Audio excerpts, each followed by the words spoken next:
Look, you've spent so much of your life explaining science to people. Yes. Basically being a human, well, actually meme. Okay? Yeah, although I've learned to not use the word actually. Yes. Because that annoys people. Correct. So I go out of my way to not use that word. I want to play a game with you that's going to involve you doing something you rarely get asked to do. Okay, what's that? Which is remain silent. Oh, okay. Okay. This is a series of science questions that you're going to ask me. Okay? I haven't seen these questions. I am going to do what 8 billion people on planet Earth generally do when they interact with science. I'm going to just go off the top of my dome, and you cannot correct me. These are good questions.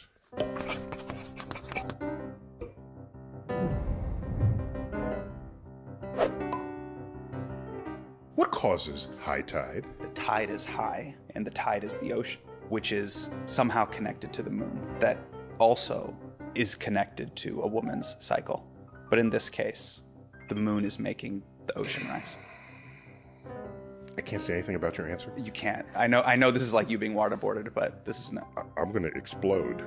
That's the only question. Okay. Yeah. Why does the Earth not fall into the sun? The sun is huge, and the Earth doesn't fall into the sun because the gravitational pull is making it circle the block, but not careen into the sun. And I don't know why it hasn't yet, but I'm glad it hasn't. But it's gravity in orbit is my answer, sir. You can't correct me. Explain the thought experiment known as Schrodinger's cat. There was a German scientist named Schrödinger. He had a cat, and the cat jumped off a bookshelf. Schrödinger noticed the speed that the cat jumped off, and he came up with an equation based on that, which became known as Schrödinger's cat. Schrödinger's cat.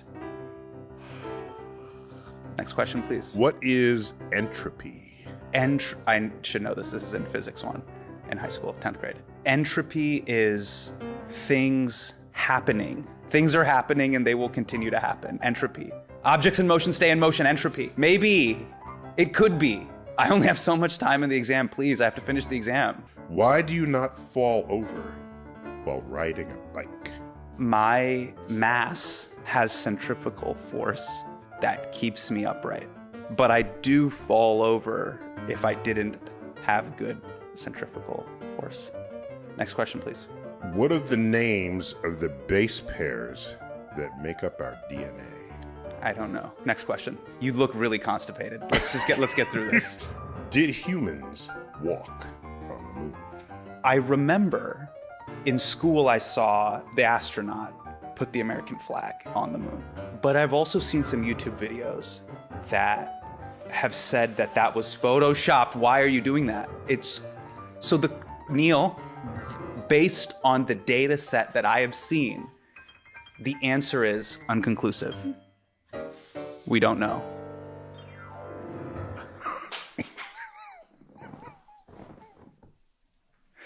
Well, Can I say something now? no, yes, go for it. All your answers are what an 8th grader would give who didn't do the homework. They just take the words from the question and reassemble them and put them into some kind of answer that they think will get them credit. That would get D+, C- if it's a good day.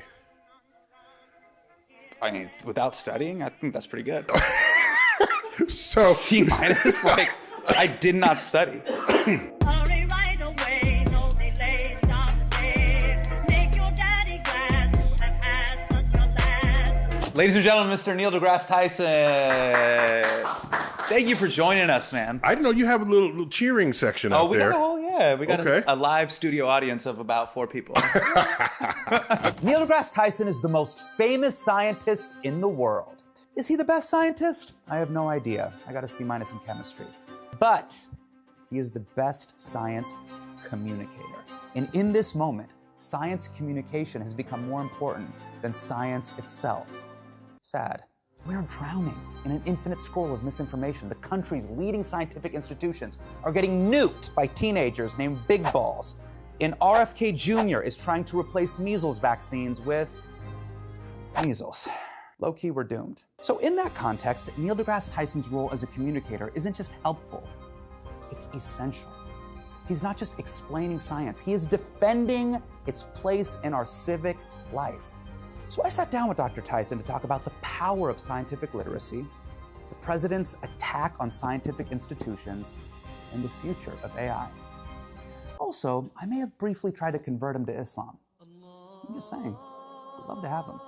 You're probably one of the GOAT science communicators of our time, okay? Your IMDb is stacked. You have 232 IMDb credits, which... I hardly ever look at IMDb. That's interesting. Thank you. Yes. Now compare that to one of the great GOAT science communicators of my generation, Bill Nye the Science Guy, who only has a paltry 169 interviews. You have, unironically, played yourself in dozens of television programs. When did you realize you were famous? Great question. There are a couple of checkpoints here. Yes. So one of them was, when my email was still available to people. Yeah. Okay. In fact, I published a book called Letters from an Astrophysicist, which was my correspondence with the random general public. Got it. Asking me stuff. The way you said random there's a deep disdain in that. So I came upon some chat room on the internet. And people were arguing with each other about what I said and what I meant. Oh, wow. When they could have just emailed me. So when I became the subject of other people's arguments and debates and conversations, I realized, oh, okay, something else is going on. But the real threshold here is I made the cover of Highlights magazine. That's a big deal. That's big. Wow. That's big. Yeah, no, Highlights and Sports Illustrated for Kids are two hot magazines. I made the cover. I said, okay, all right, I'm there. And that's a big deal. I'm there, but I had no aspirations to any of this. Yeah, I mean, it must I'm be just perfectly. Send me back to the lab. I'll be fine. Well, as an astrophysicist, and now that you're a famous astrophysicist, it's kind of wild seeing that you stand in front of more microphones than you do telescopes. Yes, that is true. Do you wish you could go back to being behind? I want to do both. Okay. See, if I didn't do the microphone thing, yes, I would almost be irresponsible because I can do it. Maybe 1 out of 6 of my colleagues is on the spectrum, and they're perfectly happy in the lab, but not deeply interacting with the public. Right. Put a camera in front of them. Are they even going to make eye contact with the lens or anything? Yeah. So as best as I know of myself, I'm not on the spectrum. So if we're both in the lab and the camera comes, I would be irresponsible if I didn't field the media inquiry. Yeah. And I don't know that anyone gains if you put someone in front of the media that's not where they're comfortable. Yeah. So I see it as a duty. Now, being a public figure myself, fame is one of the quickest ways to lose a sense of objective reality. How do you reckon with that as you interact with science? Because I'm foundationally a scientist with never a goal to have become famous. So the fame thing is not centered to my being. Yes. Being a scientist is centered to my being. And being a scientist, you observe the world, you analyze the world, you take the laws of physics as we understand them in the physical universe, and you use that to pass judgment on statements people make, claims they make, assertions they hold for what they say or think is true. It is remarkably potent to be scientifically literate in a world. It empowers you to know when someone else is full of shit. Okay? Yeah. It's that simple. And so no, I don't have a problem reestablishing some sense of objective reality. That's great. Can I add something to that? Yeah, go for it. This is a little weird fact. Sure. I might have said this once ever. Okay. In front of a microphone. HMDK exclusive. Let's do it. Okay, there you go. That's a K on the right hand side? That's a K right there. Yeah. With the little. That's a K. Looks like an I and a C, but if you, All right. Yeah, we can get into typeface. And I'm a typeface guy. Typeface and kerning is my love language. Really? Yes. Oh my God. Okay, but that's for another time. Okay. So talk to me. You said you're going to say something that you. Did you know? What's up? That in Saturday Night Live and 7-Eleven. It's the same typeface? No. Okay. Same font family. Saturday Night Live, the N in night is lowercase, and all the other letters are uppercase. Oh, wow.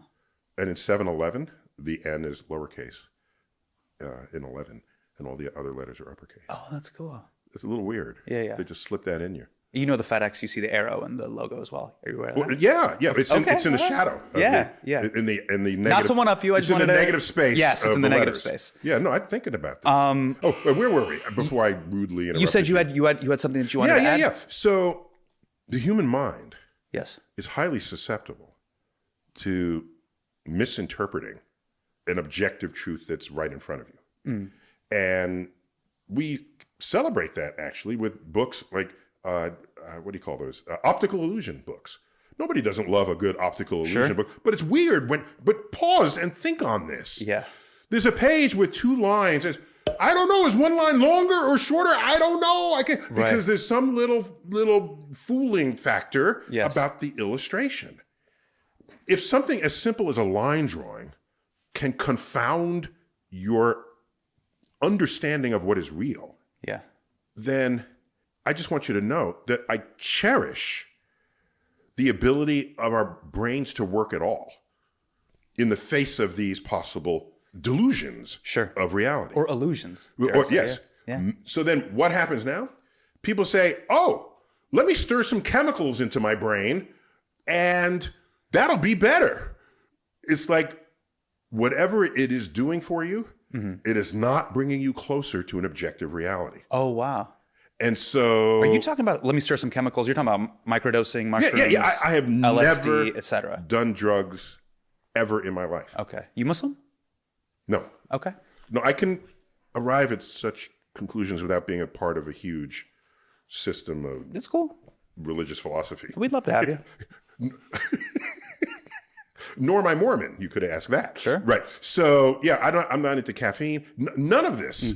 These chemicals that you would stir into the brain. Now maybe if you could be more artistic. Right. I don't know. Yeah. But getting closer to how nature works, no. There's no evidence that has ever happened with anybody. Did you know that using public Wi-Fi can be unsafe for your information? Worst case, hackers can use unsecured networks to steal your money. Best case, internet service providers can steal access and sell your browsing data. That's where today's sponsor, NordVPN, comes in. NordVPN encrypts your online usage and hides your location, keeping you safe on any Wi-Fi network. As you probably know by now, I am a notorious internet bad boy. I even have a controversies tab on my Wikipedia. It should come as no surprise that I have found a more nefarious reason to use a VPN. Love Island, UK. With NordVPN, you can change your virtual location, allowing you to stream shows from whatever country you want. How's that for a bombshell? When you use my link, nordvpn.com/HassanMinhaj, you will get a huge discount on a 2-year plan, plus 4 additional bonus months. It is risk-free with Nord's 30-day money-back guarantee. That's nordvpn.com/HassanMinhaj, or click the link in the description below. Let's talk about one topic that people talk about on the internet a lot, and it's a big part of public discourse, which is artificial intelligence. But now there's a new topic, which is AGI, artificial general intelligence. Can you explain that to our audience real quick, just as a general idea, and then we can get into it deeper? Yeah. So AI, you have to contrast it to AI. Yes. So AI are computers that do things better than you, faster than you, cheaper than you. Yeah. Cheaper, that is, you can replace people's employment with machines that can do this. Essentially, ChatGPT, Grok 3, hey, ingest this Microsoft Excel document. Ingest it and write a summary of it that a person might have taken half a day to do. Correct. And it'll do it in 2 minutes or less.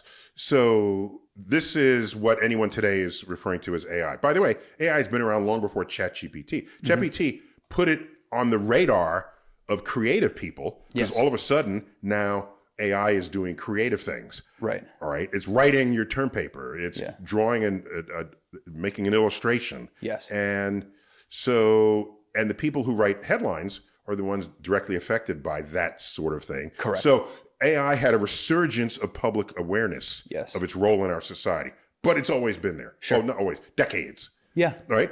When computers beat us at chess, okay, I remembered how far away that goal felt. Yeah. And then it was conquered. Yeah. It was like, wow, okay. Then they moved the goalposts. Well, how about Jeopardy? Jeopardy requires cultural awareness. Yeah. That's not just logical inference. Yeah. It's think this through Yeah. in a culturally aware, sensitive way. It wiped the floor with our best Jeopardy player ever. Well, what's funny is you talked about this on Colbert. Let's take a look. Here's what I did? This is what you said. What'd I AI say? beat us at chess. AI beat us in Jeopardy. No one freaked out and ran for the hills when that happened. It only made headlines when AI figured out how to write your term paper. Then all the liberal arts people, they pooped their pants. Thank you. Okay? That. Okay. Now, why are you not as worried about AGI's impact on humanity? And what would make you poop your pants? Okay, so AGI, it can learn anything Yes. at all on its own and be self-motivated doing so. So it has its own there might be curiosity. others who would define that slightly differently on the edges, but foundationally, it is general intelligence, as our human brain functions. You walk into a room, it's a new situation, you walk in a different room, Yes. and you analyze it, you assess it, you decide how you can add to what is needed in that moment. So AGI is not a specific computer with a specific task. Got it. Okay. And you put that into a robot, then, oh my gosh. Okay. Because ChatGPT is not going to make your cup of coffee. Right. It's specifically task-oriented. It's task-oriented. Write me an essay on Herman Melville's Moby Dick. Correct. In 10 paragraphs. Right. Yeah. Right. So in this style. Yeah. AGI would look at your life and say, oh, he probably wants this tomorrow. Let me figure out how much and why, and they'll do it. Okay. So it's really a whole person. So some people find that concerning. You don't find it concerning. I don't think it's in the offing. What do you mean by in the office? I don't see why we would value it. It sounds highly useful. Right. Okay. However, we're humans and we're in charge. Or at least we still tell ourselves that. Okay. So I have tasks in my life. I would love to have computers do it for me. Yeah. I don't want the computer to do everything. I want it to do that thing. So I want to get a computer that can do that thing. So why are the leading science and tech thought leaders talking about this in a very terrifying way? So let me clarify that for you. Sure. Some leading tech people talk about it in that way. Okay. And they're the ones that get all the clickbait. What you don't see are the far out the number of tech people who do not feel that way. Okay. But no one goes to interview them Got it. because it's not as fun. They don't have a blue check presence. They're out here It's not as publishing fun. PDFs. Yeah. It's not as fun. Where's their YouTube channel? Go talk to any of the people in the big computer companies. Got it. They're all into it completely. It's transformative. Because you can ask, what was the single most important thing in the 20th century that affected the 20th century? Give me any answer. Nuclear weapons. Nuclear weapons. The internet. Okay. No. Okay. The computer. Okay. Duh. Yeah, sure. The computer. Okay, well, you asked me to do it quickly. I would possibly get to that. My God. Nuclear weapons is big too, man. The computer. The computer. Completely transformed everything we do at all times. Yes. Okay. Okay. But it became so blended into our lives, we're not thinking of it as a singular thing. Such is the future of AI. You mean, in my okay. vision, such as it'll become so much a part of it. It already is. If you drive an electric car, it's making decisions for you faster than you. Yes. Even if it's not an electric car. Yes. Automatic braking if someone walks in front of the thing. You don't call that AI, but something made that decision for you. Well, one of the things that people talk about, and I was talking about with our producers, is human beings have this blind spot.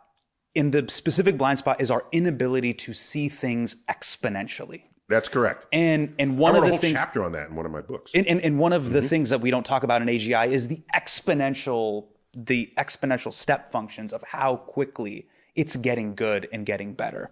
But let me just make it clear. Yeah. Since the Industrial Revolution, basically, Yeah. we've been living in an exponential world. Has it been? Yes. Yes. Oh my gosh. It's felt linear. Human beings have this blind spot. And the specific blind spot is our inability to see things exponentially. That's correct. It's felt linear, in my opinion. Or is that just a feeling? Because it feels linear because you're occupying tiny bits of a much larger scale of change. All right. So look at 1905, New York City. Take a picture of Fifth Avenue. There's 50 horse-drawn carriages for every one automobile. Yeah. 10 years later, 1915, the same photo. Yeah. It's 50 automobiles and one horse-drawn carriage. You tell me that's not exponential? Within 10 years, we go from horses, which we figuratively and literally built civilization on the back of, and now you can't give away a horse. Whole industries supporting horses went away. Buggy whips, wheel changer, wooden wheel, all of that went away. Yeah. Within 10 years. And we just, there it is. We just accepted it. Oh, what else happened? Oh, cinema comes in. Oh, now we can see like storytelling and we don't have to go to the theater. Oh my God, that happened within a couple of decades. Right. Okay. In the early part of the century. Take a look at a map of all the planes that are airborne at any given moment. Yeah. There's 1 million people airborne at any given moment of any given day. 1 million people. And I look back 100 years ago, the Wright brothers and all of this. Sure. Just 4 people are airborne at any given moment. Now we have millions? Come on now. These exponential step functions that you've seen even in my 39 years on planet Earth, you're not concerned about them vis-a-vis AGI. It'll happen with AGI. And you're saying it's okay. It's going to be okay. No, I'm saying I don't think AGI is what we're going to go for. Got it. I think you want to do things that are useful and practical. And that's how we've brought technology to our lives. What does that mean, useful and practical? Just what do you mean? Like I said, I want a computer to make my coffee. Same.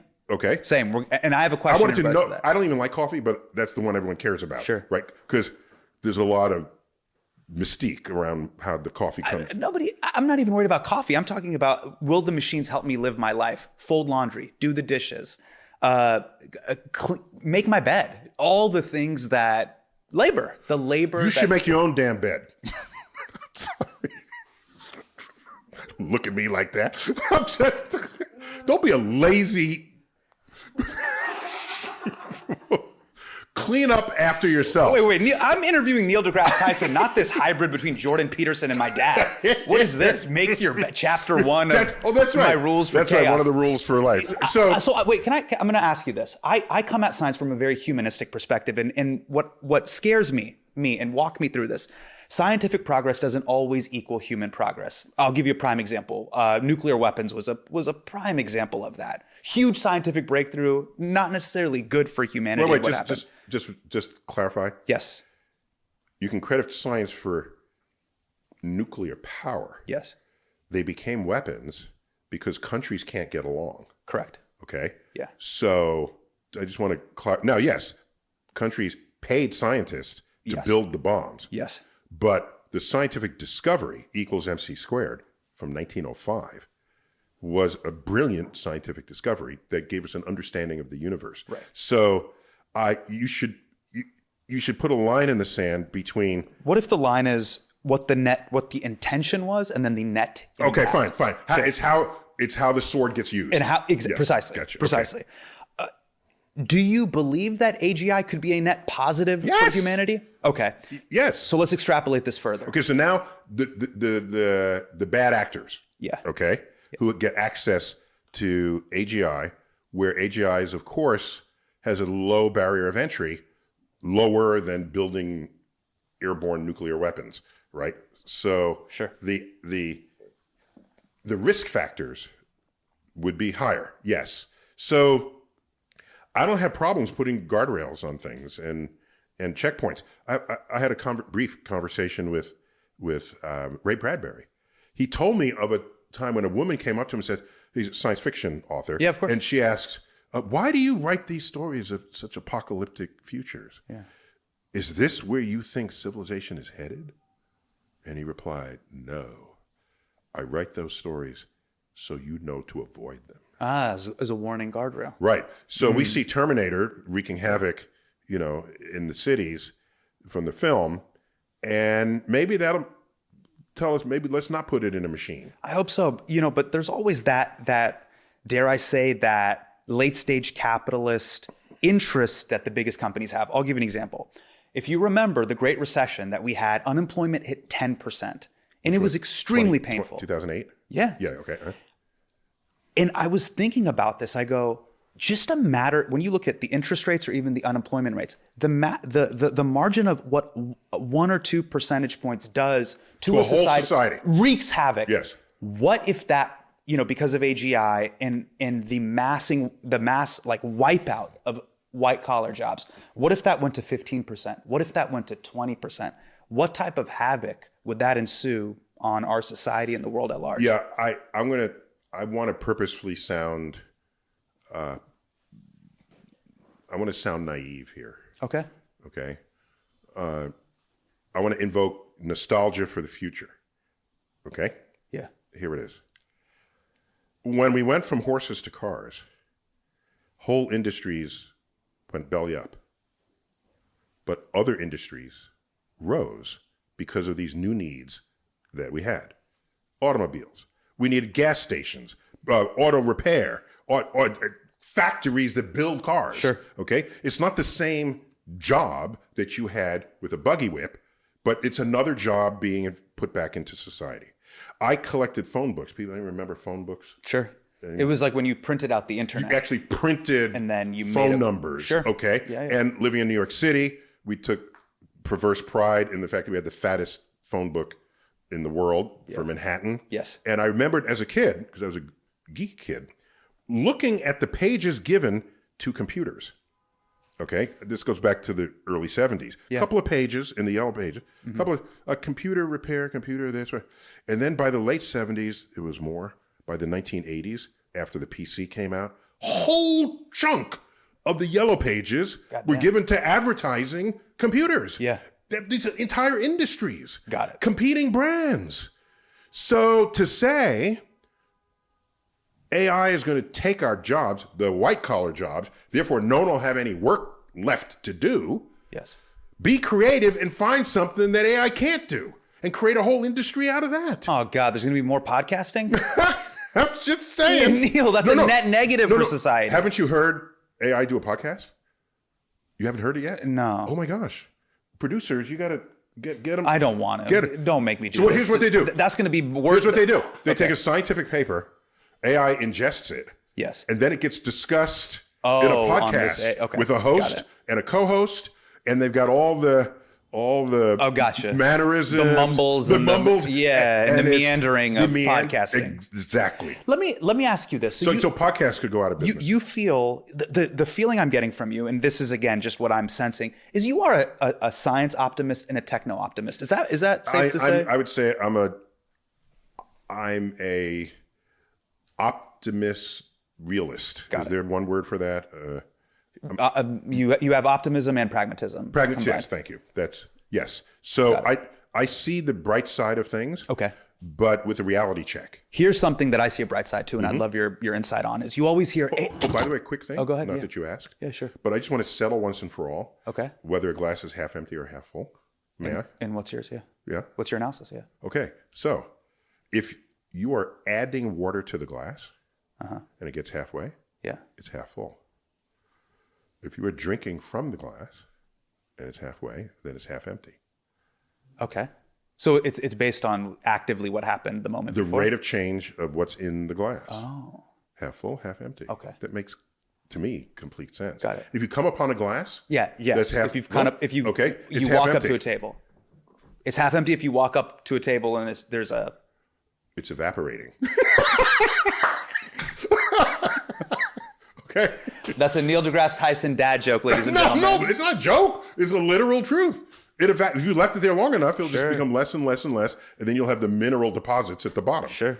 Okay. Sure. Now, go on. You always hear, in regards to AI and science, AI will help cure diseases. Yes. AI will help cure cancer. It's already in the process of doing that. And it will cure Alzheimer's and dementia. How? I don't know. Specifically how? No.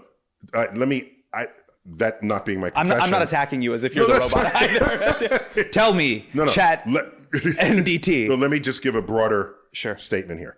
There are certain frontiers Yes. in human physiology, the medical sciences, that were beyond our reach because we didn't have either the computing power or the capacity for the analysis of possible outcomes, either in the presence of a medication or in the presence of some other change you might impart within human physiology. Yeah. And one of them is protein folding, for example.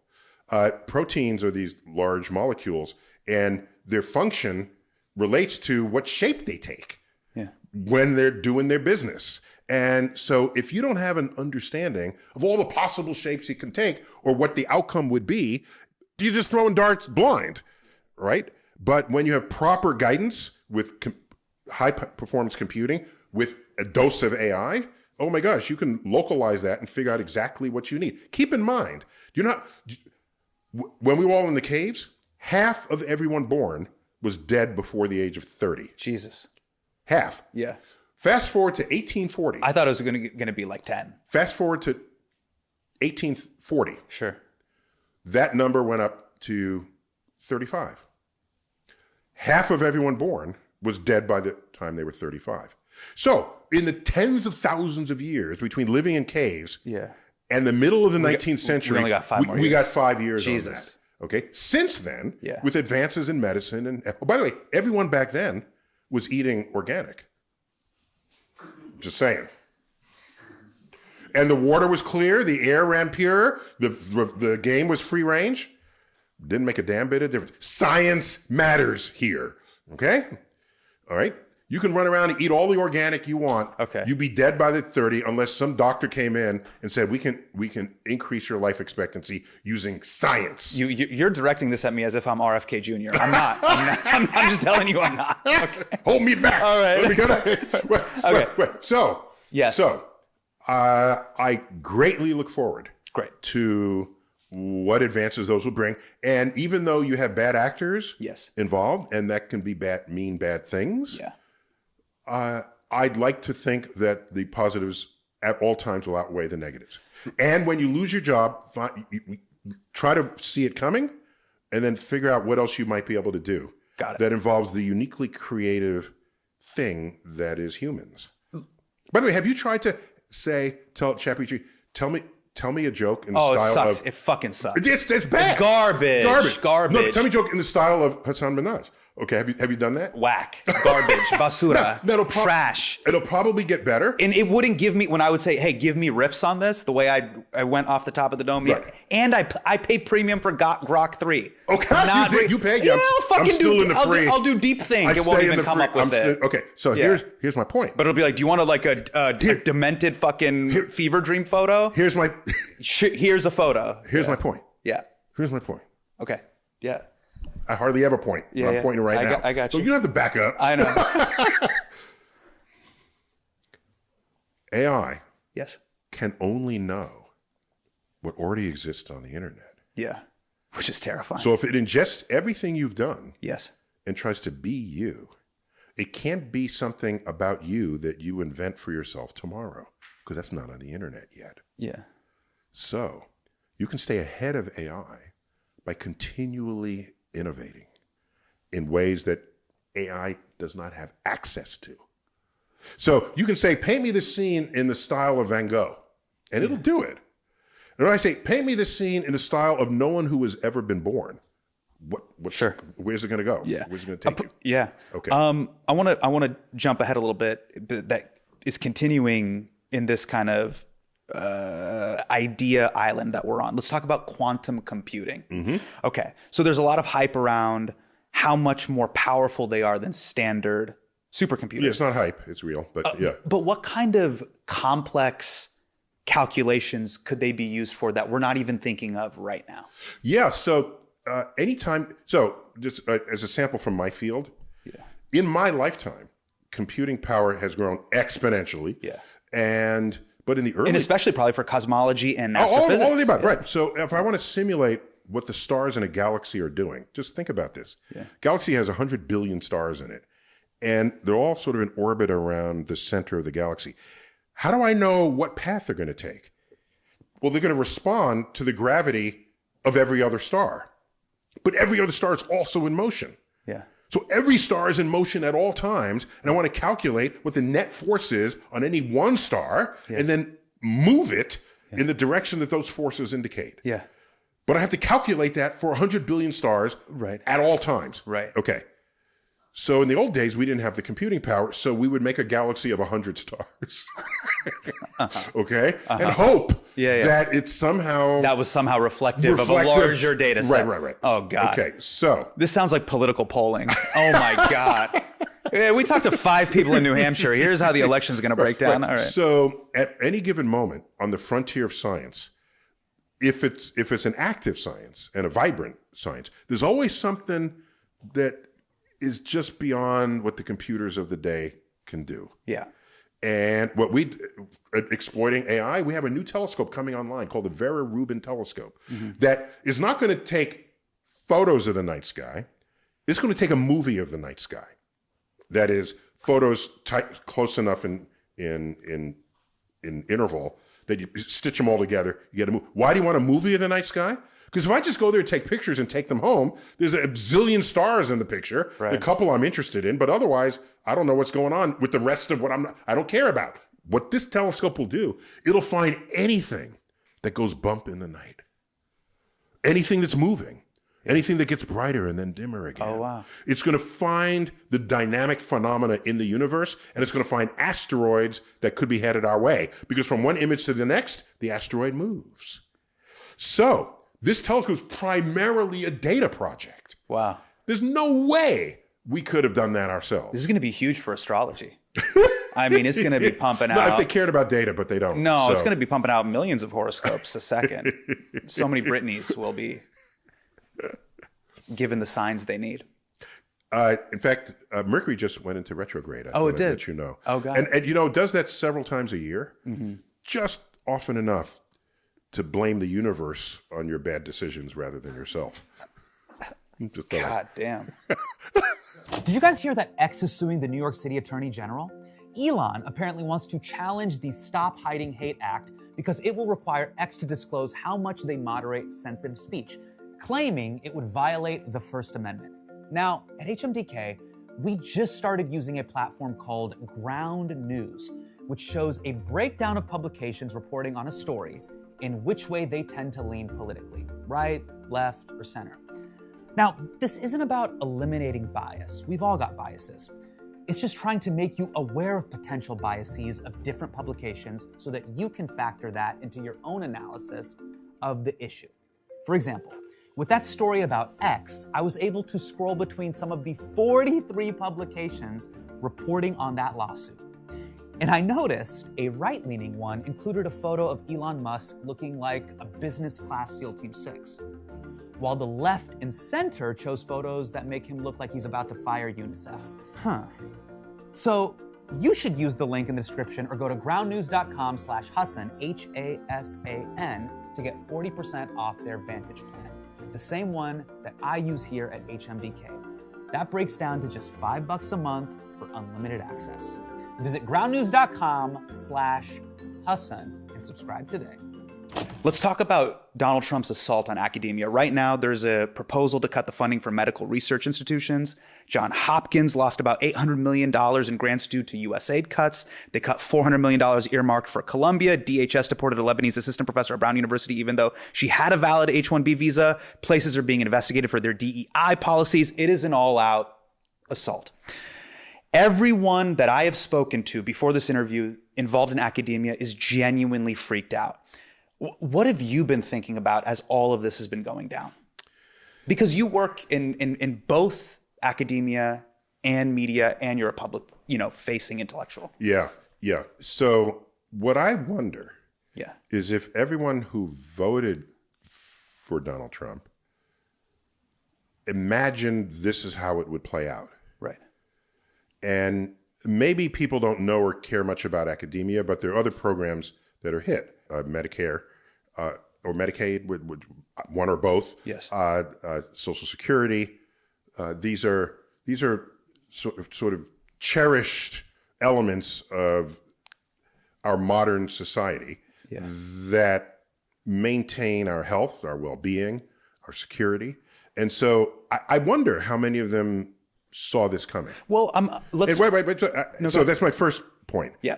And if they all saw it coming, then, okay, this is a democracy and it's government by the people for the people. Right. And as they say, you make the bed, now you sleep in the bed, right? Sure. So people will see the consequences of this.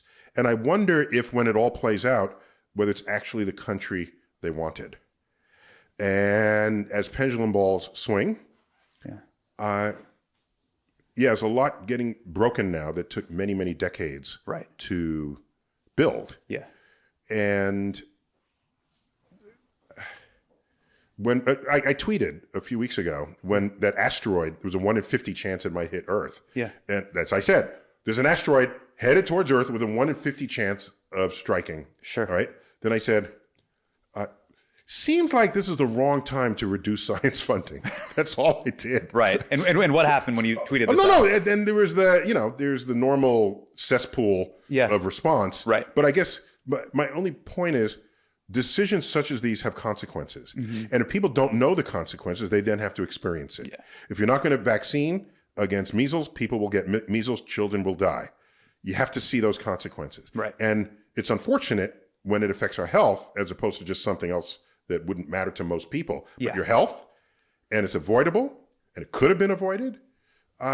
Science and vaccines more broadly are the victims of their own success, right? It's like saying, if I say to you, if I see you're using a dandruff shampoo, yes, I say, why are you using a dandruff shampoo? You don't have dandruff. Well, sometimes I wear darker jackets and it gets flaky here, so I need to handle that. No, you missed the point of what I'm saying. Okay, what's the point? When you say, why are you using a dandruff shampoo? You don't have dandruff. That's the whole point of the shampoo. That's the whole point. Oh, got it. Okay, I got you. Okay. Sorry. Why are you getting vaccinated when there are no communicable diseases out there? Right. That's why there's no communicable diseses. Right. Okay? Okay. All right. I have people say, why do I need space? I don't need space. I have direct TV and, images of hurricanes come. Why do I need space for? Yeah. Right? It's with us. It is in us. It is all around us. What do you say, to play devil's advocate, when people look at academia, they go, there's so much bureaucratic bloat, tenured professors never get questioned. There's a litany of things that have made this, that have jammed up and clogged the systems of progress in academia. And we don't need any more gender studies majors. We need a whole lot more astrophysics majors. And they go, you know what, maybe it's good that they tighten the belt and they cut this DEI bullshit. Do you think that's an unfair way to look at this? It's just odd. Okay. That it's just odd. There's all this talk about DEI is bad. Yes. And there's the assumption that if you see someone who's not white male, they can't possibly be as qualified as the white male who's not in that position. Right? It's just odd that there'd be a 4-star general fired from his position who's black and replaced with someone who's objectively less qualified with a white male. That's kind of weird. How is that some comeback on DEI? Right. If you're going to do a comeback, get someone who's a white male, who's a 5-star general, which there aren't any. Only in major warfare is there ever a 5-star general. But that would be if that's how, that's not what I see happening. Got it. And so I wonder just how it's going to. Why is everyone okay with that?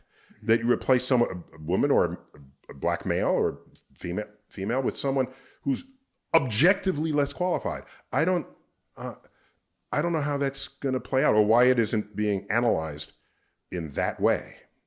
So getting back to your point, just about academia. Yeah. Is there anything that you would like to see that needs to change? I don't think people fully understand the conduit between research in academia and the rest of our lives. It's not just something behind a closed door in an ivory tower. Yeah. There are people doing research on subjects, topics that do not have immediate, obvious financial benefits but they're being done because the person is an expert in that subject, Right. cares about it Right. in a way no one else is going to care about it. Right. Maybe later on you can find, well, almost certainly later on, you can find a commercial application of it.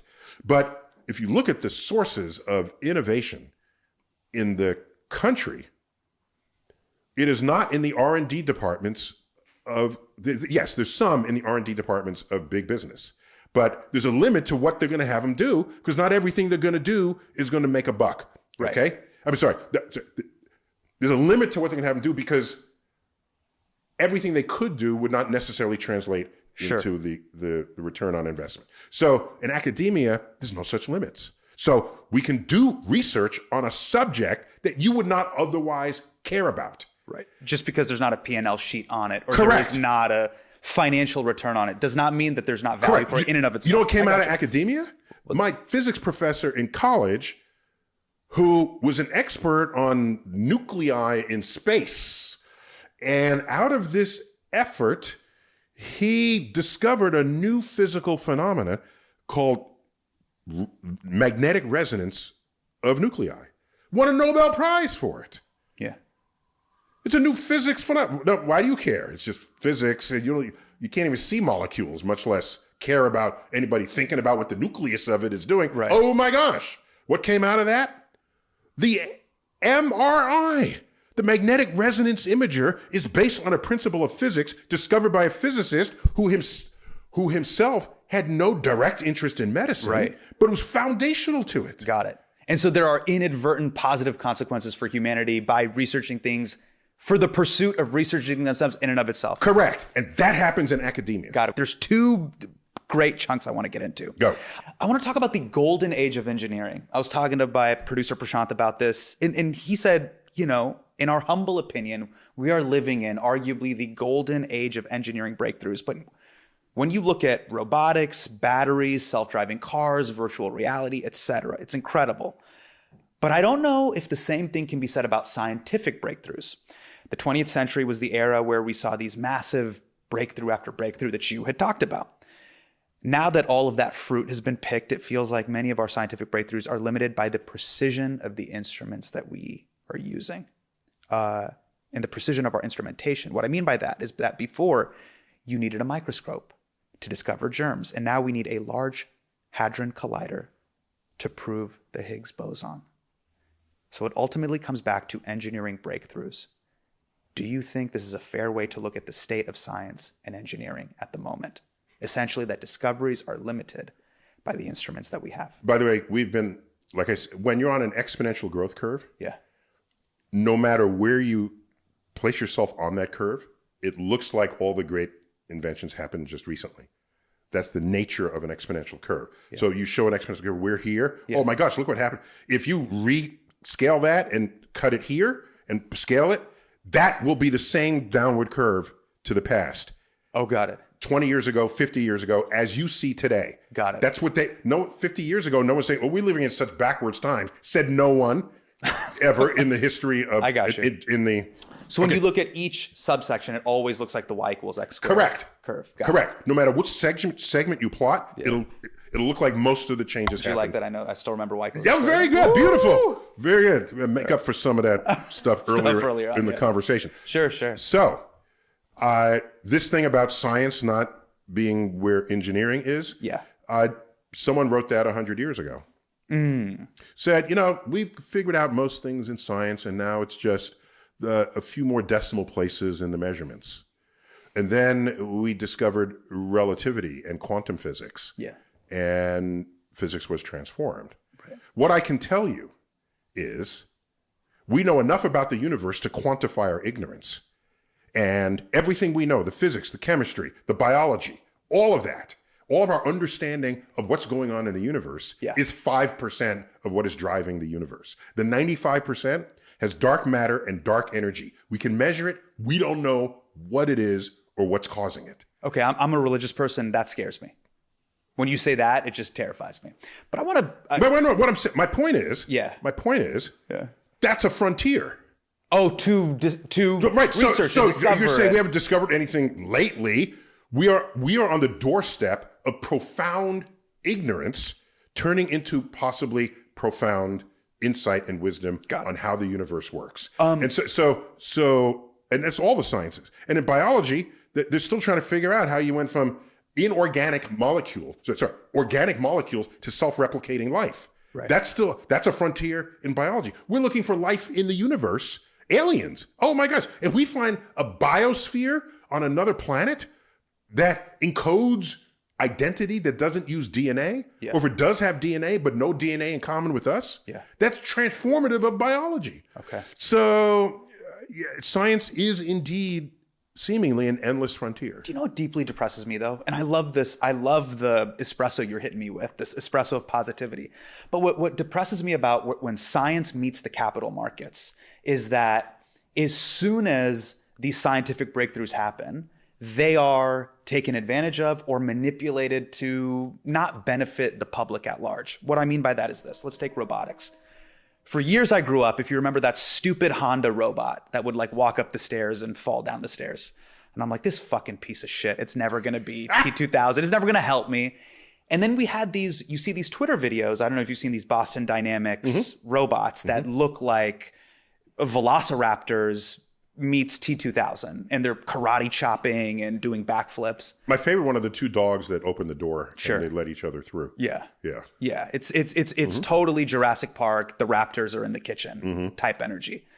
But at no point have I seen, hey, those robots, why can't I get a Boston Dynamics robot butler? Why aren't they here to really have us humans enter the age of enlightenment? Every person I know that's in a relationship in their 20s, 30s, and 40s, this is women, families, children, couples. There are arguments about who's going to clean the dishes, who's folding the laundry, how do we have labor, support, and help at home? Okay, why do we have... That's Rosie the maid in the Jetsons? The Jetsons. Okay. But we don't have that. I have this stupid fucking dog karate kicking. I'm going to tell you why we don't have it. Why? Because creating a robot is not a thing. Yes, it's a thing. It is a thing. But Kim Kardashian did a whole commercial where she's like, you know what they didn't figure out in the Jetsons? What's that? Because he gets into his flying car, because it's the future, and of course they have flying cars. Yes. He's still flying the car. They didn't figure out that maybe the car is the robot. Oh, you mean the robot doesn't have to look like the Waymo It doesn't have jet? to have legs or arms or a head or eyes. A robot just has to be something that does the task better than anybody or any other thing. Right. So you get into a self-driving car. The car is the robot. You don't get a butler then that drives your car. No one thought that through. Well, this is decades ago. But this is the long... You don't put a robot in your car to drive your combustion engine car. The car is the robot. Well... So your coffee machine is the robot. All right, now we still have to figure out the dish thing, okay? Yeah, or the laundry thing. and I'll make my own bed, I promise. But a machine did your laundry. You weren't at the creek side scrubbing with the thing. A machine did your laundry. Right, but I just need one that you are so spoiled. That'll put it in the right... No, put it in the right thing. Put it in the right on cupboard. The right shelf. Yeah, that way I don't get in an argument. Save my relationship. Actually help my life. Something that used to take 5 hours now takes 3 minutes, and you're still complaining. God damn, he's calling people lazy. Okay, here we go. Fun final questions. These are sort of rapid fire. Go. Okay, when you have time to wonder, what's a thought or idea you regularly find yourself coming back to because you find it so interesting? Whenever I'm using my telescope at night alone, and I look up, I want to be abducted by aliens. That's a fantasy. That's incredible. Like a beam comes down and I just join them. Oh, like the movies. Okay, yeah. That doesn't terrify you? Oh, no. Because in all those movies, you get... When you're a scientist, you cannot be terrified of the unknown. Because it is the unknown that seduces you. I got it. Well, in all the movies I've seen, you just get molested up there. You've obviously spent a lot of time debunking astrology, but why do you think it's been coming back with the kids lately? I think when people... By the way, young kids are not interested in astrology. It's only when their social lives get complicated, like middle school and then high school. And the 20s, money and social lives. Right, dating. And so when they are not sure that they're entirely in control, you have to blame something else. And they do. And I understand the urge, but and it can be entertaining, but and it's a free country. So I'm not going to stop people from being entertained by thinking this way. Right. But if they start invoking astrology for decisions that impact their health, their wealth or their security, then those won't You advise you strongly those reconsider. won't end well. That's right. If you could snap your fingers and have everyone on planet Earth understand one scientific concept immediately, what would that concept be? That the universe is objectively knowable. Wow. Which removes most opinions from the tabletop. I'll tell you mine. You can't microwave aluminum. And I wish I would have learned that a week ago. Okay. Or most metals don't work well in a microwave oven. Yes. Yeah. You have done countless interviews and answered thousands of questions. Yeah. What is one question that you wish people asked you more? I don't think that way. I'm a servant as an educator, yes, but more importantly, I'm a servant of people's curiosity. As such, I don't come in telling you what question you should ask me. I'm there to celebrate the questions you have.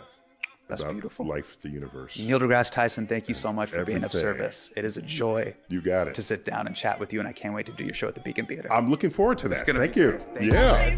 Good. Yeah, look at that. 1 hour, baby. Make your bed. Yeah. Hey, it's me, Hassan. I am here to panhandle. Not for money, for subscribers. Apparently, 70% of you guys won't commit to me. You want to kick it and listen weekly, but you can't admit that we like each other? Just admit it, we're vibing.